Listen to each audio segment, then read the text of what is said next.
Praise the lord. సర్వయుగములలో సజీవుడైన యేసుక్రీస్తు ప్రశస్త నామములో మీ అందరికీ పునరుత్థానపు శుభములు కలుగును గాక. ఈ దినపు యేసయ్య జీవపు మాట 41వ కీర్తన 12వ చరణం. నీ సన్నిధిని నిత్యము నన్ను నిలవబెట్టుదువు. నిత్యము ఆయన సన్నిధిని అనుభవించుచు, ఆయన సన్నిధిని నిత్యము వెదుకుచు, ఆయన సన్నిధిలో ఉన్న సంపూర్ణ సంతోషమును అనుభవించుచు, ఆయన సన్నిధిలో ఉన్న బల ప్రభావములను ధరించుకొనుచు, ఆయన సన్నిధిని తోడుగా కోరుకొని, ఆయన సన్నిధిని మోకరించిన నా దేవుని ప్రియులారా, మనమందరము నిత్యము ఆయన సన్నిధిని ప్రేమించదము. ఆయన సన్నిధి లేనిదే అడుగు తీసి అడుగు వేయలేనంతగా ఇష్టపడదము. మనం ఎల్లప్పుడూ ఆశించవలసినది ఎప్పుడు సన్నిధికి వెళ్ళాలి అని, ఆయన సన్నిధిలో ఆయనకు ఎలా కనబడాలి అని, ఆయన సన్నిధిలో ఎలా నడవాలి అని కోరుకుంటూ ఆత్మీయ యాత్రలో ముందుకు కొనసాగాలి. అవును ప్రియులారా, అనేక మంది క్రైస్తవులు దేవుని సన్నిధిని నిర్లక్ష్యపరుచుచున్నారు, దేవుని సన్నిధిని విడిచిపెడుతున్నారు.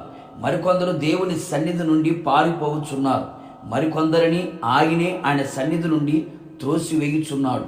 మన జీవితం అలాగూ ఉండకుండా జాగ్రత్త పడేదము, మరింత జాగ్రత్త పడేదము. నిత్యము మనము ఆయన సన్నిధిలో నిలవబడాలి, ఆయనే మనలను స్థిరముగా నిలబెట్టాలి. అవును ప్రియ దైవ జనాంగమ, ఆయన సన్నిధిలో నిలిచి ఉండుట గొప్ప భాగ్యము అని గ్రహించదము. లోకములో ఉన్న భోగ భాగ్యములన్నిటికంటే మిన్న అయినది ఆయన సన్నిధిలో నిలబడుట. ఆయన సన్నిధిలో నిలిచి ఉండి ఎన్నో అద్భుత కార్యములు జరిగించిన భక్తులను పరిశుద్ధ గ్రంథములో మనం చూచెదము, గ్రహించదము. ఆయన సన్నిధిలో నిలవబడి దేవుని కోపాన్ని, ఉగ్రతని ప్రజల మీదకి రానివ్వకుండా అడ్డుగా నిలిచి ప్రజలను కాపాడిన భక్తులు ఉన్నారు. ఆయన సన్నిధిలో నిలబడి కన్నీరు విడిచి ప్రార్థించి గొప్ప అపాయమును, ప్రమాదమును, ఆపదను తప్పించుకొని ఆరోగ్యమును, ఆశీర్వాదమును, ఆనందమును అనుభవించిన భక్తులు కలరు. నిత్యము ఆయన సన్నిధిలో కుటుంబం ఆశీర్వదించబడాలని కోరుకున్న వారు కలరు. కావున నా దేవుని ప్రియులారా, దేవుని సన్నిధిని నిర్లక్ష్యపరచక ఉండము, ఆయన సన్నిధిని ప్రేమించుదాము. ఆయన సన్నిధిలో నిలబడుటకు దేవుని పాదముల యొద్ద కోరుకునేదము. కావున నా దేవుని ప్రియ దైవ జనాంగమా, ఆయన సన్నిధిలో నిత్యము మోకరించెదము, ప్రార్థించెదము.